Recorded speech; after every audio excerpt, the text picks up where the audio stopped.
Welkom by Afperiode. Vandag het ons 'n natuurwetenskaples en julle gaan al so moeg raak vir die volgende konsep, maar dit is hoe belangrik dit is. Die herhaling daarvan beklemtoon vir julle dat dit 'n ongelooflike belangrike konsep en proses is. Vandag kyk ons na plante en lug.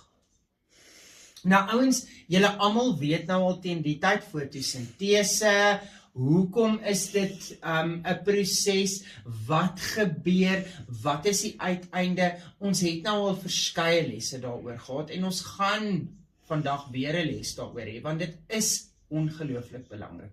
Hoe meer herhaling jy hoor en sien daaroor, hoe makliker gaan jy dit verstaan, hoe makliker gaan dit net daar bly vir jou om eksamen daaroor te skryf. So, julle weet nou almal, mense en diere asem suurstof in, sodat ons kan oorleef. Sonder suurstof kan die bloedsirkulasie nie vloei nie, ons het nie energie nie, respirasie kan nie plaasvind nie, jy gaan doodgaan. Goed. So, wat gebeur? Plante verskaf suurstof aan die mens en aan diere. Goed, plante neem koolstofdioksied uit die lug uit. Saam met dit wil ek vir julle sê, koolstofdioksied is nie goed vir die mens en dier nie. Met ander woorde, dit wat ek uitasem, mense, is nie goed vir my om weer in te asem nie.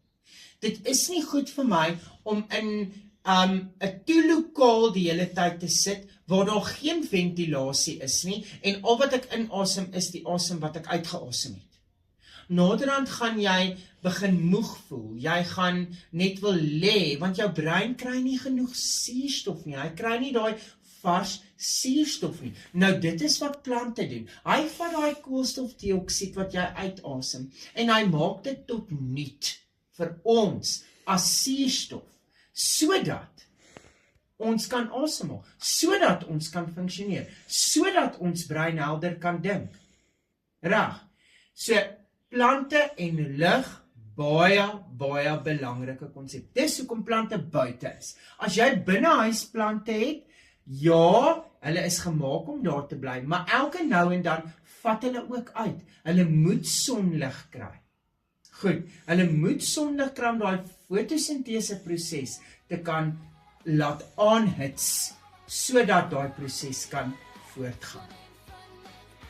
Ek hoop julle het 'n wonderlike pouse en ek sien julle die volgende aflewering.